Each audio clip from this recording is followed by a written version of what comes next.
NYSE développe une plateforme de négociation blockchain 24H, 24 et 7J, 7 pour les actions tokenisées et les ETF. La plateforme reste soumise à l'approbation réglementaire et marquerait une étape prudente vers les marchés on-chain.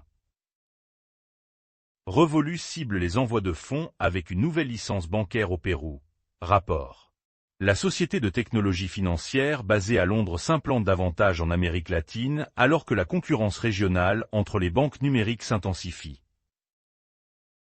Un an après le départ de Gary Gensler, le manuel de cryptographie de la SEC est très différent. L'une des promesses de campagne du candidat présidentiel de l'époque, Donald Trump, à l'industrie de la cryptographie était de licencier le président de la SEC dès le premier jour, s'il était élu. Les Bermudes s'associent à Coinbase et Circle pour une économie entièrement en chaîne. Le partenariat s'appuie sur les travaux antérieurs réalisés par le gouvernement des Bermudes pour attirer les sociétés de cryptographie, notamment en contournant un cadre réglementaire complet en 2018. La communauté injective adopte le vote de gouvernance pour réduire l'offre de jetons INJ. Approuvée avec un soutien de 99,89%, la proposition met à jour les paramètres d'émission et de rachat qui régissent la manière dont les INJ sont retirés de la circulation au fil du temps. La colère des investisseurs de Trove monte après que l'équipe ait conservé 9 millions de dollars, les nouveaux jetons atteignent 95%. Trove a choqué la communauté la semaine dernière avec une décision de dernière minute de faire pivoter ses paires DEX d'hyperliquide à Solana, une décision qui a contrarié bon nombre de ses premiers bailleurs de fonds. Ethereum L2 MegaETH culmine à 47 000 TPS avant le test de résistance mondiale.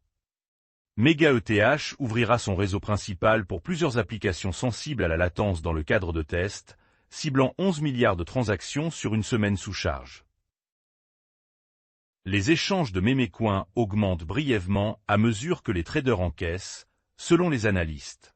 Le volume des échanges de mémécoins a brièvement atteint 5,6 milliards de dollars lundi, les analystes suggérant que l'élan spéculatif pour les mémécoins pourrait s'être maintenant refroidi.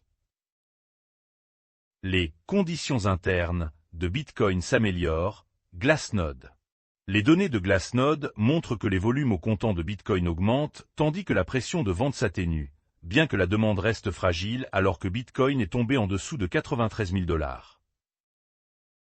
La plateforme mémécoin Pump.Fund lance sa branche d'investissement Pump Fund. Pump Fund débutera par un hackathon et soutiendra jusqu'à 12 projets à 250 000 dollars chacun pour une valorisation de 10 millions de dollars. Le cofondateur de Magic Eden envisage un super cycle de spéculation.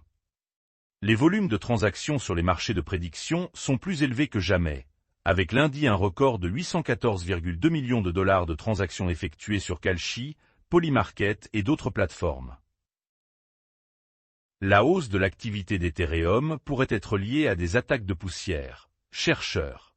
Un chercheur en sécurité affirme que la récente augmentation du réseau d'Ethereum pourrait être liée à la lutte contre les attaques d'empoisonnement qui exploitent les faibles frais de gaz sur Ethereum. Le protocole DeFi Pendlay réorganise le jeton de gouvernance, citant une faible adoption. Pendlay commencera à éliminer progressivement son jeton de gouvernance VPNDLE et à le remplacer par SPNDLE ce mois-ci, offrant un modèle plus flexible qui, espère-t-il, stimulera l'adoption. La demande institutionnelle de Bitcoin reste forte. CryptoCan.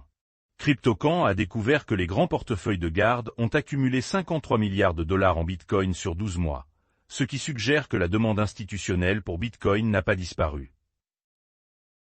La baleine de l'ère Satoshi déplace 85 millions de dollars en Bitcoin après 13 ans. Un portefeuille de l'ère Satoshi, longtemps inactif, a soudainement déplacé 909,38 BTC d'une valeur actuelle d'environ 84,6 millions de dollars, soulignant à quel point les premiers prix du Bitcoin diffèrent considérablement des valorisations actuelles. Les détenteurs de Bitcoin connaissent la première période de 30 jours de pertes réalisées depuis fin 2023. L'or a atteint de nouveaux records mardi, alors que les tensions géopolitiques croissantes et les craintes de guerre commerciale continuent de pousser les investisseurs vers des actifs refuges.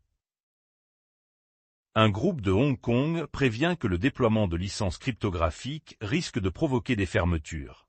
L'avertissement est intervenu alors que Hong Kong mène des consultations sur de nouvelles licences de conseil et de gestion d'actifs virtuels, élargissant ainsi la surveillance au-delà des plateformes de trading de crypto-monnaies. Seul KYC peut arrêter les délits d'initiés sur les marchés de prédiction, selon Messari. Les délits d'initiés sont difficiles à freiner sur les marchés de prédiction non KYC, mais même les contrôles d'identité n'éliminent pas complètement les abus, selon Austin Weiler de Messari. Polymarket frappé par de nouvelles mesures de répression européennes, alors que la Hongrie et le Portugal bloquent l'accès. Ces décisions mettent en évidence une incertitude croissante quant à savoir si les marchés de prédiction de cryptographie doivent être traités comme de la finance ou des jeux de hasard.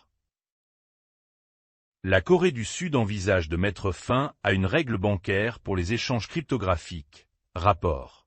La Corée du Sud serait en train d'examiner des partenariats bancaires exclusifs pour les échanges cryptographiques alors que les régulateurs évaluent la concurrence et préparent la loi fondamentale sur les actifs numériques.